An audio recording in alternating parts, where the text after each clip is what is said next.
Oi, gente, tudo bem? Hoje eu trouxe para vocês esse livro aqui, ó, Sem Medo de Ser Feliz. Este livro não é meu.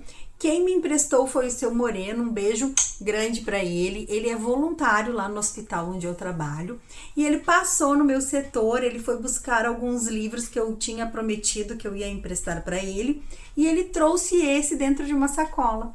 E ele falou: "Você já leu, Andréia?" E eu disse: não conheço esse livro nem o autor.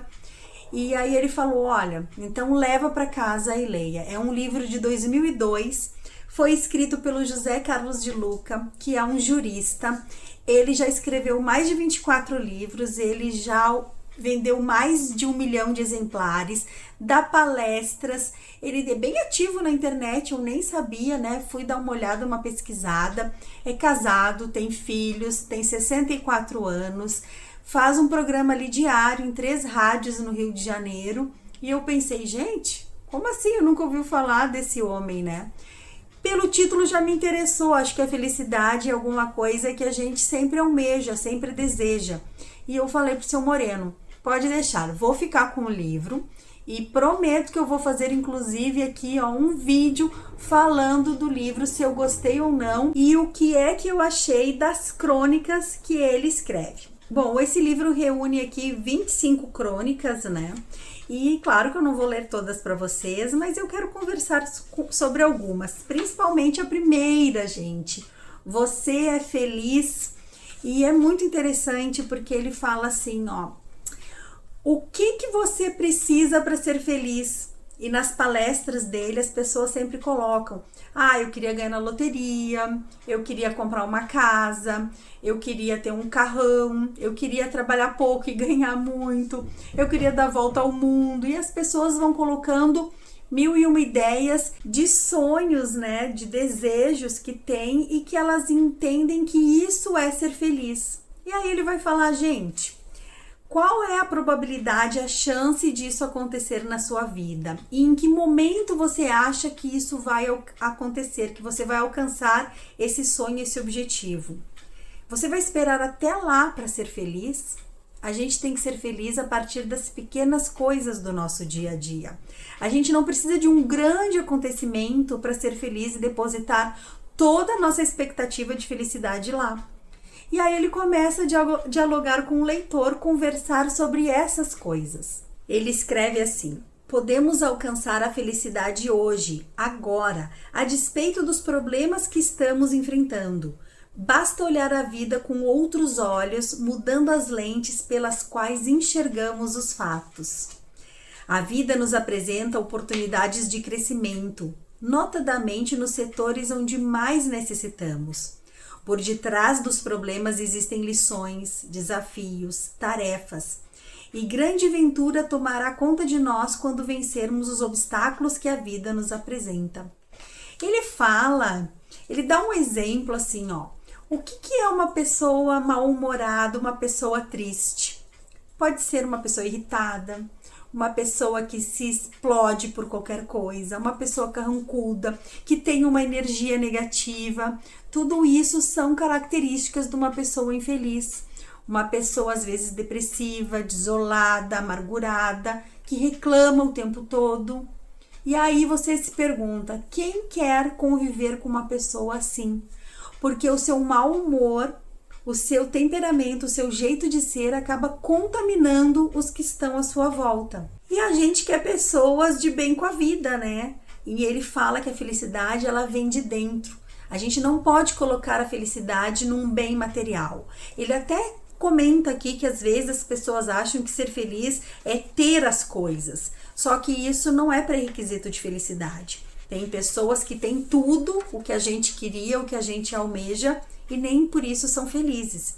Ele fala assim, ó: para muitos, a conquista da felicidade está associada à aquisição de bens materiais. Pensam, por exemplo, que serão felizes quando comprarem aquele carro importado, aquela casa na praia ou quando ganharem uma grande fortuna na loteria. E por vezes chegam até o intento sonhado, mas a despeito das riquezas continuam infelizes, sentem um enorme vazio existencial. A fortuna alcançada só aumentou a carga de sofrimentos daquela pessoa, com o acréscimo das preocupações que antes não a visitavam. Então ele vai dialogando sobre um estado de espírito que a gente tem que ter. E ele fala assim, ó: lembremos-nos da felicidade de Francisco de Assis, conquistada na humildade, na pobreza e no serviço ao próximo.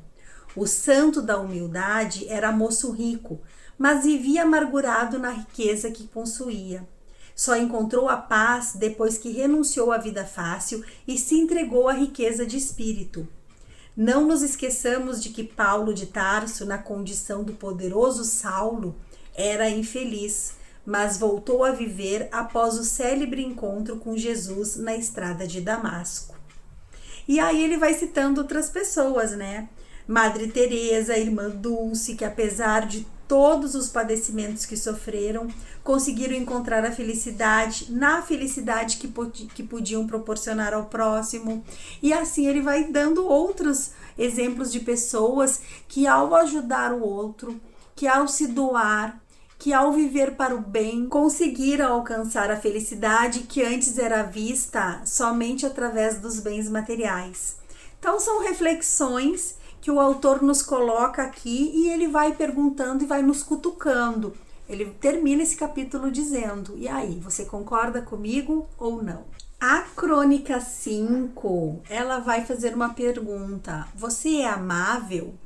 E aí então ele já começa aqui dialogando e já fazendo o leitor pensar. Quem vive na tristeza, no tédio, na ociosidade, na reclamação, certamente não está vivendo no amor. Não é uma pessoa amável e, por consequência, deve estar cheia de doenças. Mas muitos podem estar perguntando: como posso amar?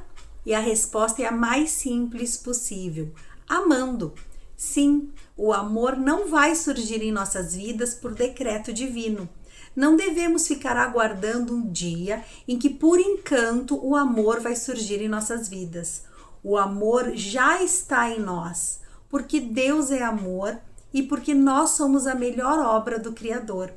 Portanto, para amar é preciso querer amar. É como a planta que necessita de cuidados. O amor é a mesma coisa.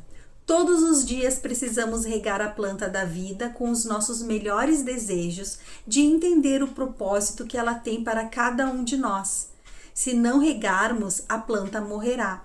Assim também o amor. E aí ele vai finalizar essa crônica dizendo assim, ó: a gente precisa amar para ser amado. Só receberá amor quem der amor.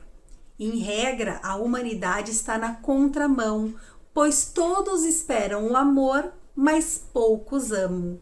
Que tal começar agora? Ele vai aqui, ó, cutucando aqui, ó, provocando o leitor. Comece por você. Se ame em primeiro lugar. Sinta-se um ser perfeito, sinta-se filho do amor divino. Logo em seguida, olhe para o lado e note o seu próximo. Perceba que a vida lhe convida ao exercício do amor e não espere mais nem um minuto para ser feliz. Interessante, né, gente? São crônicas assim, ó, que vão mexendo com a gente, nos fazendo refletir sobre questões bem pontuais das nossas vidas. Agora vamos a uma crônica que eu acho que faz parte desse século, um tema muito importante. Você é ansioso? Gente, o que vai acontecer amanhã? O que vai acontecer nos próximos dias? Haverá comida para todos? Eu vou alcançar isso? Será que eu vou fazer? A gente já sai vivendo o futuro e não o presente. A gente para de viver o agora para poder pensar nas coisas que a gente quer fazer lá na frente, que a gente deseja, que a gente tem que alcançar, nossas metas e objetivos. E aí então ele começa a nos levar assim a pequenos pensamentos sobre a ansiedade e a forma que a gente trata e lida com ela. Certamente quem pretende viver no futuro pode se considerar um ansioso categorizado. Vive o ansioso um estado permanente de expectativa, com o que pode lhe suceder no amanhã. Suas preocupações são marcadas por expectativas de situações que muito provavelmente não venham a ocorrer. Todo ansioso é muito preocupado. E quem se preocupa se ocupa por antecipação. É um pré-ocupado. O ansioso vive com a mente povoada de possíveis tragédias e catástrofes. E a ansiedade não escolhe classe social. O rico teme perder sua fortuna. Qualquer oscilação da bolsa já lhe provoca pânico. O pobre, por sua vez, teme perder um emprego. Todos temem a ocorrência de uma situação que está no futuro e que poderá nem sequer ocorrer. O mais grave de tudo é que o pensamento é força criadora. Olha só, às vezes a gente tem pensamentos negativos e parece que as coisas giram, né? Então a gente não deve fazer isso porque atrai, sabe? Aquela coisa, pensa um pensamento ruim, manda embora. Não começa a pensar, virar à noite angustiado com uma coisa que ainda nem aconteceu, porque isso só vai trazer mal-estar para você. E aí ele cita uma parábola, né? Na página 65 ele diz assim: consta que num determinado país havia um rei muito amado e respeitado pelos seus súditos. Mas um dia, uma doença terrível estava prestes a atacar aquele país. O bondoso rei foi falar com a doença e pediu que não visitasse o seu reino. A doença disse que não poderia evitar a visita, porém, em respeito ao bondoso rei, mataria apenas 100 pessoas. O rei ficou até um pouco aliviado, pois em outros países a doença exterminara milhares de pessoas. Uma semana depois do ingresso da doença no país, o rei pediu aos seus ministros um relatório do número de vítimas. E a constatação foi bem dolorosa. Mais de 500 pessoas já haviam falecido. O rei ficou furioso, pois a doença havia lhe prometido apenas 100 mortes. Irado, ele foi ter satisfações com ela. E na presença da doença, indagou-lhe o porquê das mais de 500 mortes. A doença, serena, disse que houvera cumprido o trato e que tinha apenas atacado 100 pessoas. E as restantes? Indagou o rei. A doença informou que as vítimas restantes morreram única e exclusivamente de medo de serem atingidas pela enfermidade. Enfim, morreram de ansiedade. E o porquê disso, né, gente? Qual é a explicação para isso? E aí ele vai dizer que a insegurança é a resposta. As pessoas vivem ansiosas porque são inseguras e temem o desconhecido. E aí ele fala que o futuro ninguém domina, né? Ninguém pode prever o que vai acontecer com a gente amanhã. Ninguém pode dizer o que vai acontecer daqui a 60 segundos. Então, ele fala assim: amados leitores, coloquem a nossa segurança no dia de hoje. Querer viver o dia de amanhã é pura loucura, é neurose na certa. O amanhã é ilusório, porque ainda não existe. O real é o hoje, e a realidade na qual você pode interferir é na agora, já. O maior problema de tentar viver o futuro é não viver o presente. A sua força está no hoje, neste momento. As suas oportunidades estão no presente. Não espere o futuro para mudar a sua vida, porque o futuro é uma mera decorrência do que você fizer no hoje, no presente. Agora, querido leitor, será que você está vivendo hoje? Será que você está aproveitando todas as oportunidades que a vida está lhe dando? Responda afirmativamente e comece a viver. Que lindo, né, gente? Ele vai trazendo aqui várias reflexões que a gente traz assim para o nosso dia a dia, né, para o nosso íntimo. Ele vai fazer uma pergunta, olha só, você está comprometido, né? E aí ele vai dizer, você está comprometido com seus sonhos? Você está comprometido com o seu trabalho? Você está comprometido com a sua saúde? Ele vai fazendo um monte de questionamentos. Acho que vale muito a pena essa leitura aqui do livro do José Carlos de Luca. Ele tem vários vídeos na internet, né, onde ele está dialogando aqui sobre a felicidade, sobre essas questões aqui emocionais que movimentam a gente. Então, se você ficou curioso e não quer comprar esse livro, assista as palestras dele no YouTube, né? Tem também no Instagram, no Facebook, acho que vocês vão gostar. Fica a minha dica aí para esse final de semana. Vou deixando um beijo bem grande aqui pro seu Moreno, que me trouxe esse livro para eu conhecer e para poder conversar aqui um pouquinho com vocês. Desejo para vocês um abençoado domingo e que a gente possa se encontrar numa próxima história. Um beijo grande, fiquem com Deus e até lá. Tchau, tchau.